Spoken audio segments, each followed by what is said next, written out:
اعوذ باللہ من الشیطان الرجیم بسم اللہ الرحمن الرحیم السلام علیکم ورحمۃ اللہ وبرکاتہ الحمدللہ بنعمتہ تتم الصالحات لا حول ولا قوۃ الا باللہ۔ قرآن کے موتی، پالز آف قرآن۔ آج ہم اس میں سے پارہ نمبر 22 پارہ کریں گے اور دین و دنیا کتاب و سنت کی روشنی میں اس کتاب میں سے ہم اہم نکات لیتے ہوئے پیوریفیکیشن آف سول یعنی تزکیہ نفس میں جس موضوع پہ بات کریں گے وہ ہے تقوی۔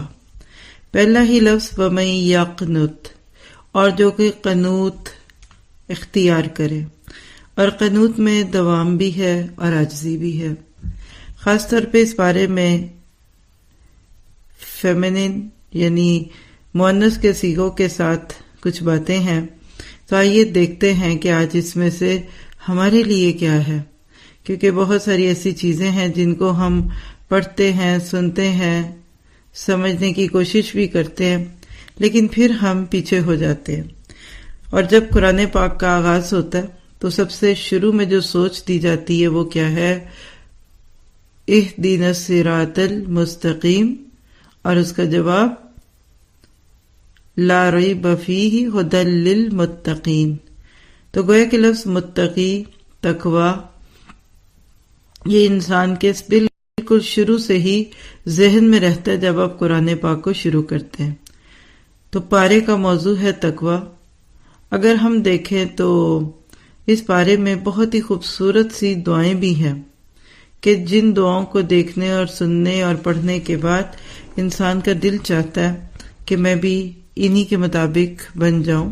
جیسے سورۃ فاطر کے آیت 34 میں وَقَالُوا الْحَمْدُ لِلَّهِ الَّذِي أَذْهَبَ عَنَّا الْحَزَنَ إِنَّ رَبَّنَا لَغَفُورٌ شَكُورٌ۔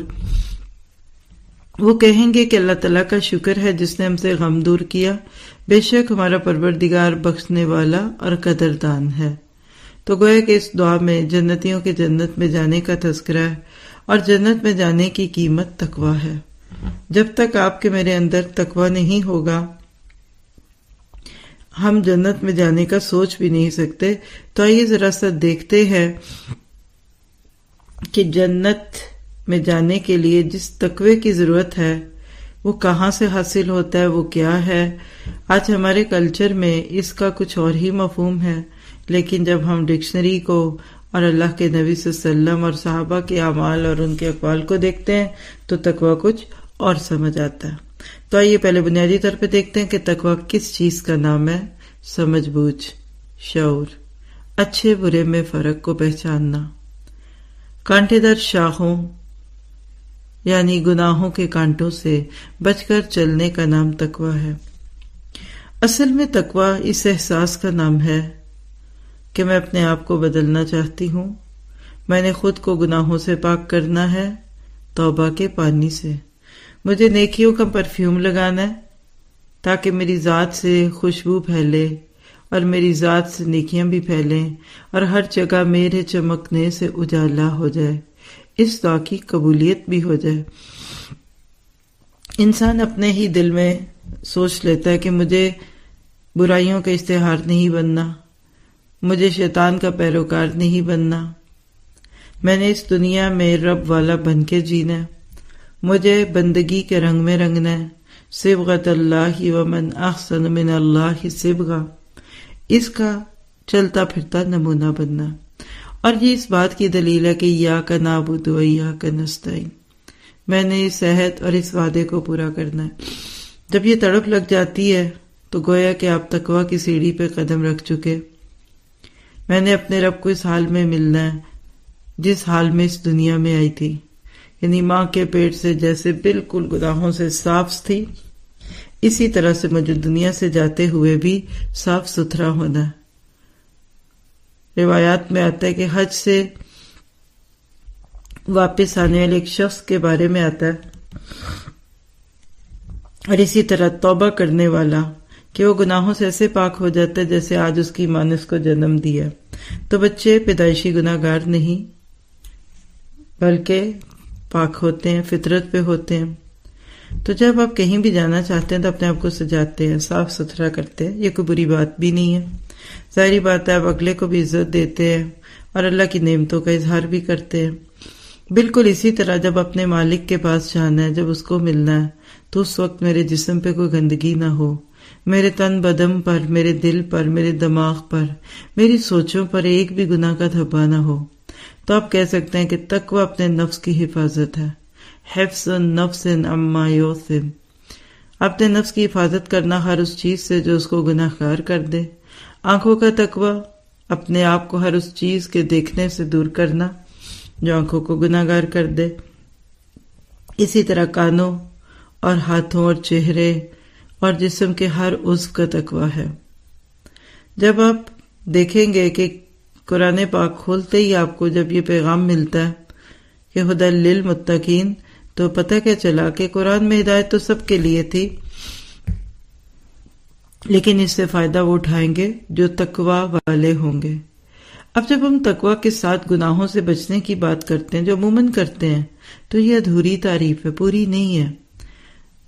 تصویر کا دوسرا رخ بھی ہے، اور وہ کیا کہ جس طرح ایک طرف تو گناہوں سے بچنے کا نام تقوی ہے، تو دوسری طرف نیکیوں کے مواقع کو اویل کرنے کا، اس کو اوکے کرنے کا نام بھی تقوی ہے۔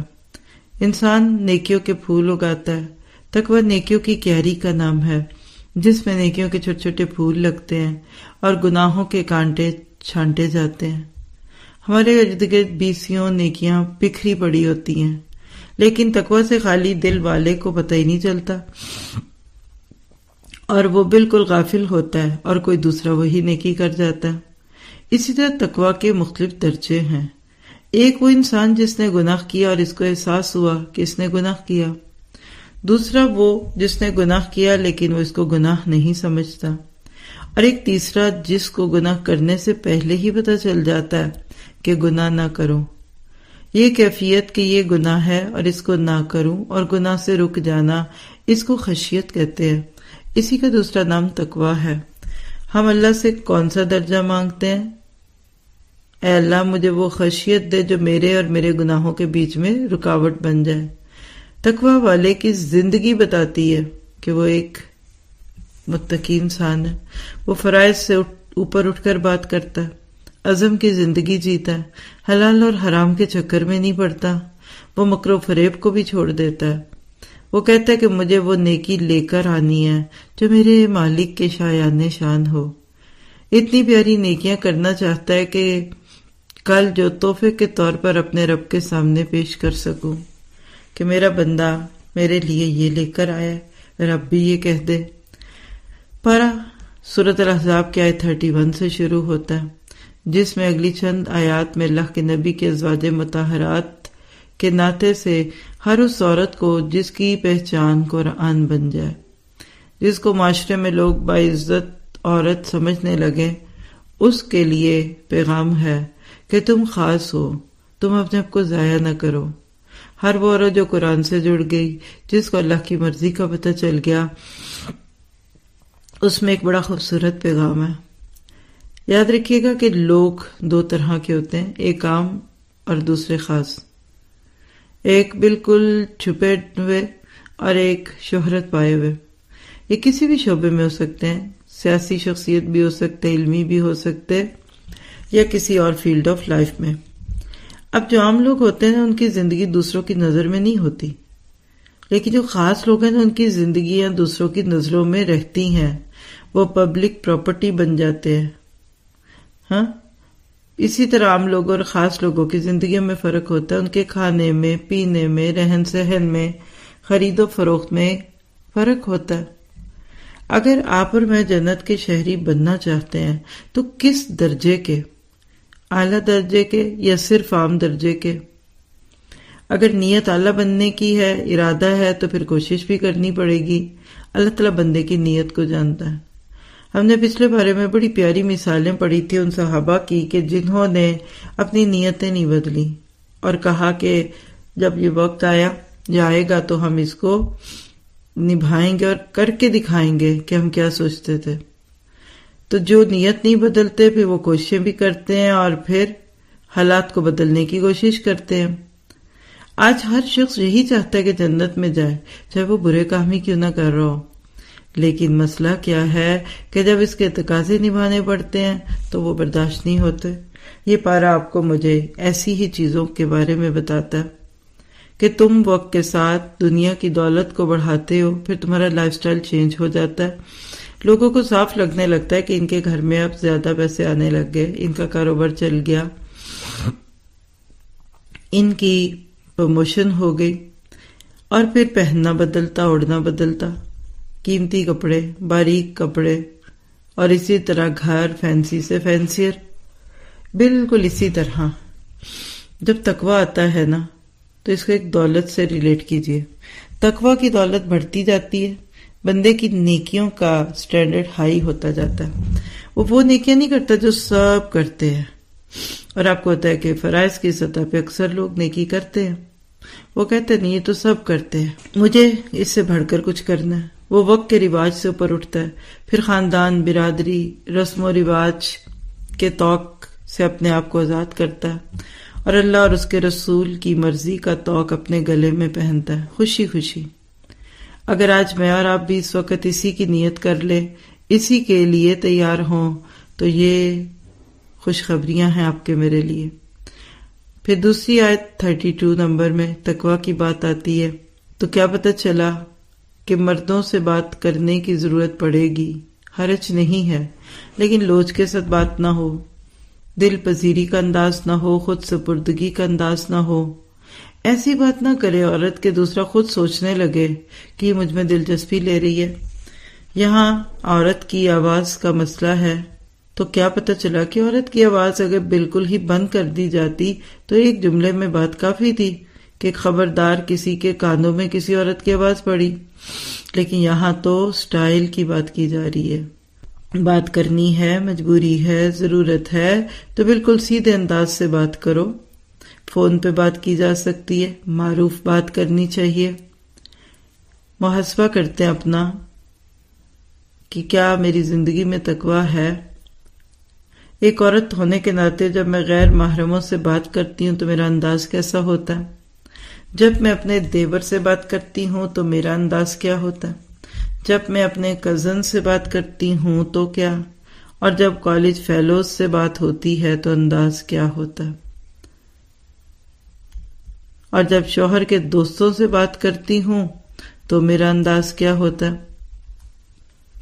جب میں اپنی نند کے میاں سے بات کرتی ہوں تو میرا انداز کیا ہوتا ہے؟ اسی طرح اپنے ارد گرد مختلف رشتوں کو سامنے رکھ کر سوال لکھ لیجئے، کیونکہ یہ وہ سوالات ہے جو انسان کے اپنے ذہن پہ جب بوجھ ڈالتے ہیں تو ایک ایک کر کے غلط چیزیں چھٹتی جاتی ہیں۔ اگر ایک عورت لوچ کی انداز میں، بڑی دل پھینک بات میں، بے تکلفانہ انداز میں بات کرے گی تو وہ اعلیٰ درجے سے نیچے گر جائے گی، تو جب وہ درجے سے نیچے ہوئی تو جنت میں بھی درجے کم ہو جائیں گے۔ پھر اسی طرح گھروں میں قرار سے رہو۔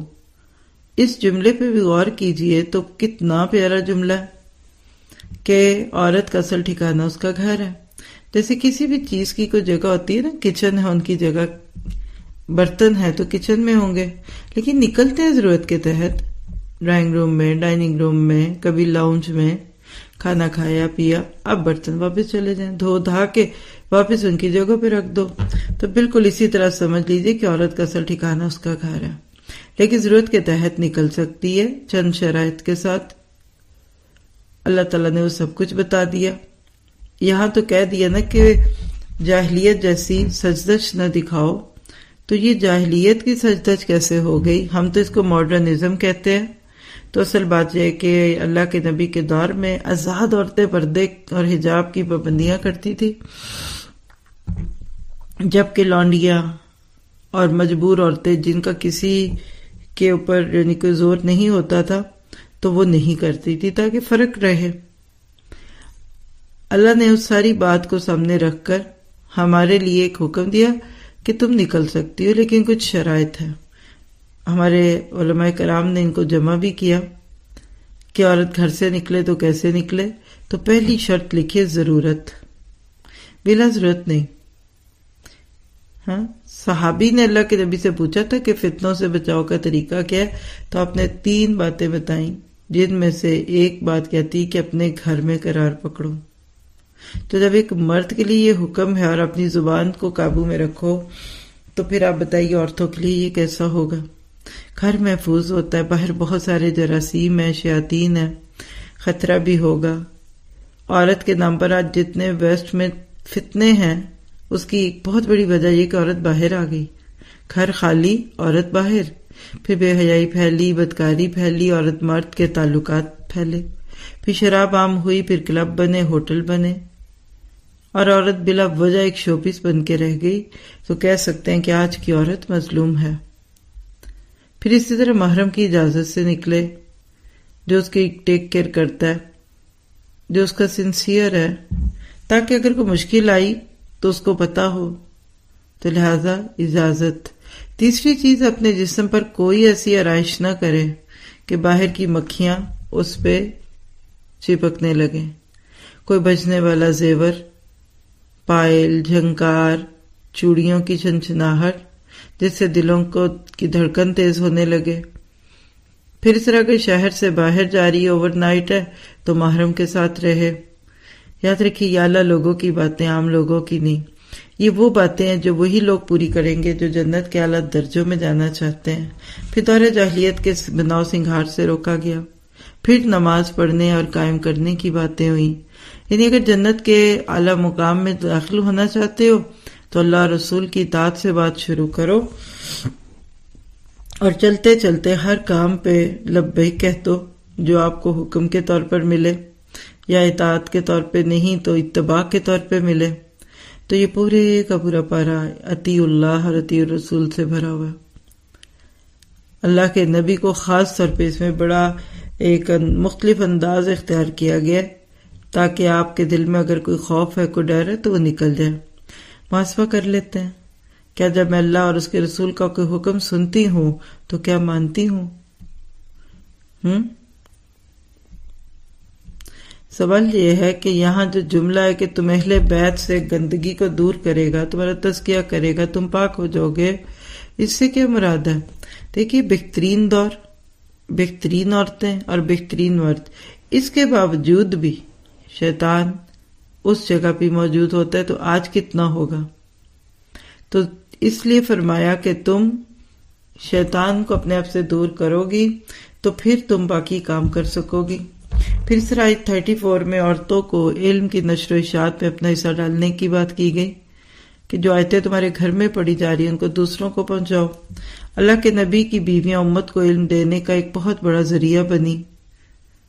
آج ہمارے گھروں میں بھی قرآن پڑھا جا رہا ہے، آج ہمارے گھروں میں بھی قرآن پڑھا جا رہا ہے، تو لیکن کیا اس کو روح کے ساتھ پڑھتے ہیں؟ اور اگر وہ خوش نصیب گھرانہ ہے جہاں قرآن کی کوئی کلاس ہوتی ہے جس میں آپ سیکھتے ہیں، تو آپ دیکھیں گے کہ وہاں پھر فیشن، کپڑے، جوتے، برانڈز، سٹارز، ان کی باتیں نہیں رہتی۔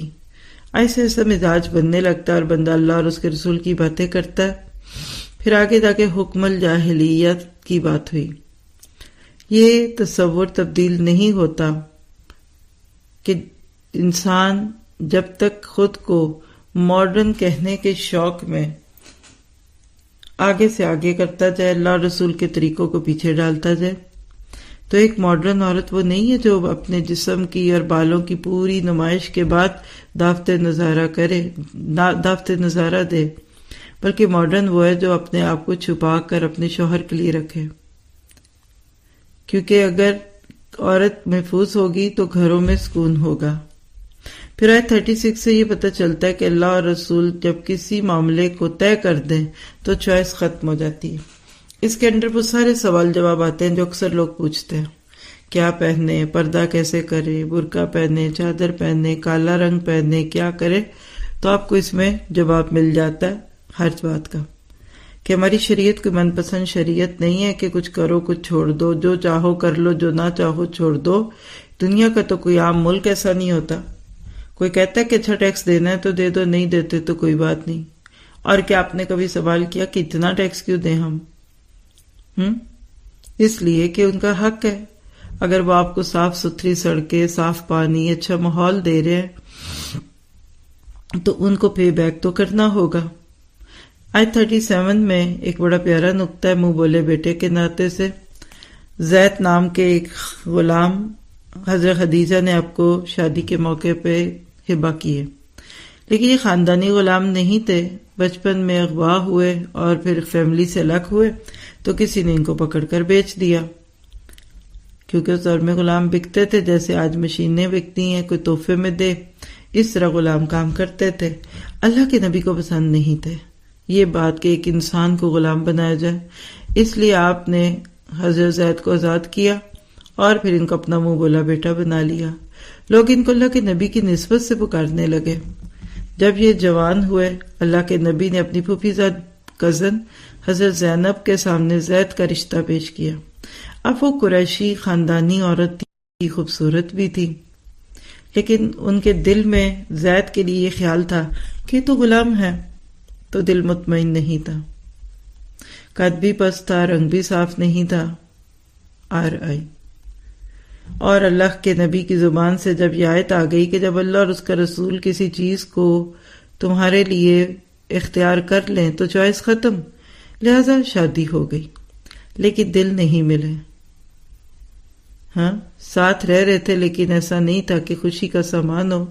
اللہ نے وحی کے ذریعے اپنے نبی کو بتا دیا کہ زید سے طلاق لینے کے بعد زینب کا نکاح آپ سے کیا جائے گا، کیونکہ اس دور کی ایک بہت بڑی رسم توڑنی تھی، اور وہ یہ تھی کہ منہ بولا بیٹا سگے بیٹے کی طرح نہیں ہوتا، لہٰذا یہ آپ کی بہو نہیں ہے۔ اور یہ اتنی سخت رسم تھی، اور یاد رکھیے رسموں کے معاملے میں ہم بڑے بے رحم ہو جاتے ہیں۔ جب کوئی رسم بن جاتی ہے نا تو آپ اس کے بارے میں سوچ بھی نہیں سکتے کہ اس کو ہٹا دیں۔ تو لہٰذا یہ اللہ کے نبی کے لیے بہت بڑا بوجھ تھا، کیونکہ لوگ بات کریں گے، پروپیگنڈا ہوگا، اسکینڈلز بنیں گے۔ لیکن دیکھیے اللہ اپنے نبیوں کو بھی آزماتا ہے۔ یہ طلاق ہوئی، پھر اللہ نے آسمانوں پہ آپ کا یہ نکاح کروایا۔ بہت باتیں اٹھی، لیکن اللہ والے باتوں سے نہیں ڈرتے۔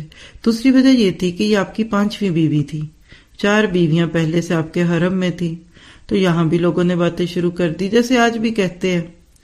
لہٰذا جاہل معاشروں کی ان ساری باتوں کی پرواہ کیے بغیر اللہ نے قیامت کے لیے انسانیت کو خوبصورت قوانین دے دیے، اور اس طرح سے اللہ کے نبی کی زوجہ میں یہ عورت شامل ہوئیں۔ حضرت زینب رضی اللہ عنہا فخر کیا کرتی تھی کہ میرا نکاح تو آسمانوں پر ہوا۔ آپ کے لیے، میرے لیے اس ساری بات سننے میں عمل کی بات کیا ہے کہ اگر آپ خاندان برادری سے اوپر اٹھ کر اللہ اور اس کے رسول کے حکموں کے مطابق جئیں گی تو پھر اپنے خاندان کے رسم و رواج کو چھوڑنا پڑے گا۔ بڑے بڑے کراس لگا لیجئے، برادری سے نہیں ڈرنا، خاندان سے نہیں ڈرنا، حسب نسب کے چکروں میں نہیں پڑنا۔ پھر آیت 40 میں آپ کو کسی بھی مطلب اللہ کے نبی کسی کے باپ نہیں تھے مردوں میں، تو یہ بتا دیا کہ زید بن محمد نہ کہو، بلکہ ان کو ان کے باپوں کے نام کے ساتھ پکارو۔ تو کچھ اڈاپشنز کی باتیں ہیں۔ پھر آیت 53 میں حضرت زینب کے ولیمے کا تذکرہ ہے، اور وہیں پردے کے بارے میں احکامات نازل ہوتے ہیں۔ اصل میں ترتیب میں یہ سورت نور سورت سے پہلے تھی۔ حضرت زینب کا نکاح اتنا بابرکت تھا کہ اس وقت اللہ نے عورتوں کی حفاظت کے لیے پردے کی آیات دی۔ رات کو مردوں نے مسجد میں یہ پیغام سنا، گھر آ کر عورتوں سے ذکر کیا۔ فجر کی نماز میں ہر عورت اپنے آپ کو پردے میں کر چکی تھی، اسی لیے اللہ کے نبی انصاری عورتوں کی بہت تعریف فرماتے تھے۔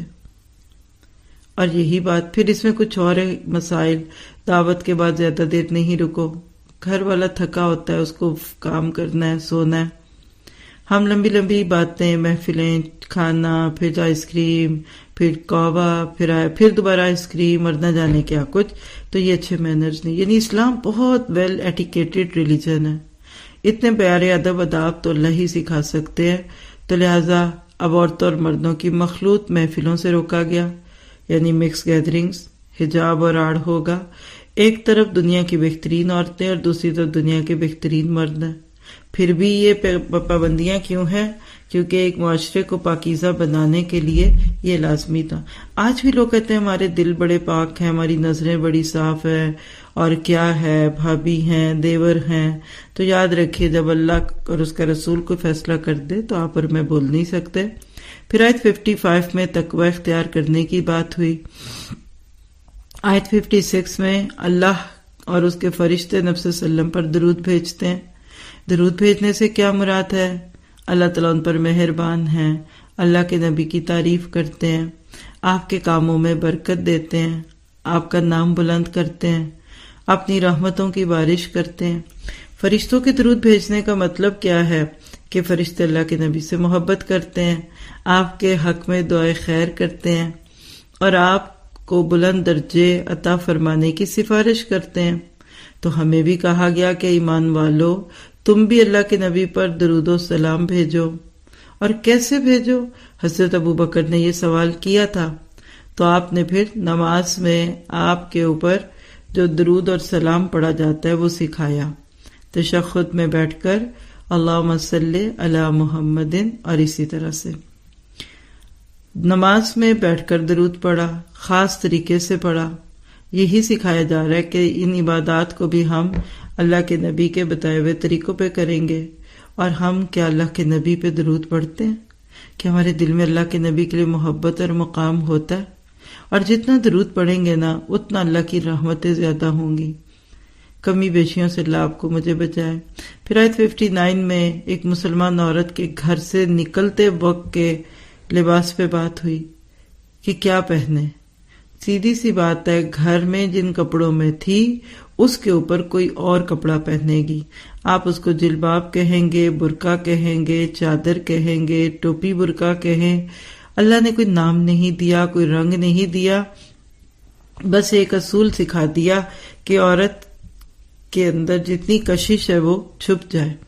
اللہ نے یہ چیزیں بتا کر آپ کو مجھے بھی اس کا موقع دیا کہ ہم اپنے لیے ان ساری چیزوں کو سمجھتے بھی جائیں اور سنتے جائیں کہ کیا واقعی ہم بھی اللہ اور اس کے رسول کی ان ساری باتوں پہ غور کرتے ہیں۔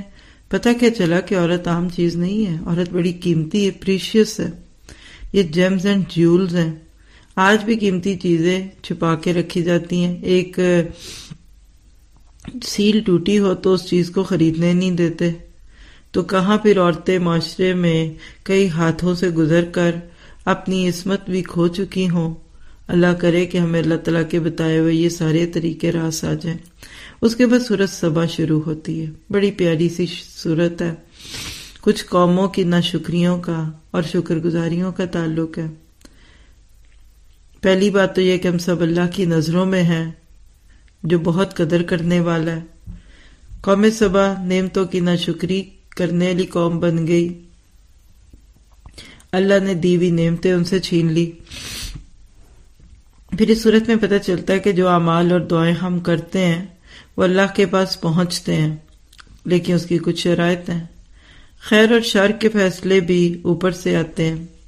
اور پھر ہم قیامت کے دن مومنوں کے خوشیاں منانے کو دیکھتے ہیں۔ صورت میں مکہ والے اللہ کے نبی کے بارے میں تبصرے کرتے تھے، اور اللہ کی آیتوں کو نیچا دکھانے والوں کے لیے عذاب کا تذکرہ ہے، اور اپنے بارے میں شیطان کا گمان سچ کرنے نہیں دینا، اس بات کا عزم ہے۔ پھر اس صورت میں مال اور اولاد اللہ کے راستے میں لگاؤ تاکہ قیامت میں اللہ کا قرب ملے، یہ پیغام ہے۔ ناشکریوں کا نتیجہ نعمتوں کا زوال ہے، اس لیے ناشکرے نہیں بننا، اور اسی طرح سے پھر نعمتوں کی قدر کرنی ہے، اور خاص طور پہ پھر اس میں منکرین حق کی موت کا وقت کیسا ہوگا اس کا تذکرہ ہے۔ اور ہم نے بھی یہ دعا کرنی ہے کہ اللہ ہماری موت ایمان پر آئے۔ تو خلاصہ کر لیتے ہیں، تقوی جتنا اندر ہوگا اتنی اللہ کی مرضی بھی سمجھ آئے گی، اللہ کے ساتھ تعلق اور لگاؤ اور محبت اتنی بڑھے گی۔ اور جب بندے کی مرضی رب کی مرضی سے مل جاتی ہے تو آپ کہہ سکتے ہیں کہ وہ شخص پھر اللہ کا بھی پیارا بن جاتا ہے اور دنیا والوں کا بھی۔ لیکن شیطان دھوکے دیتا ہے، اللہ کے وعدے سچے، اس کے برعکس دنیا دھوکا، شیطان دھوکا دیتا ہے۔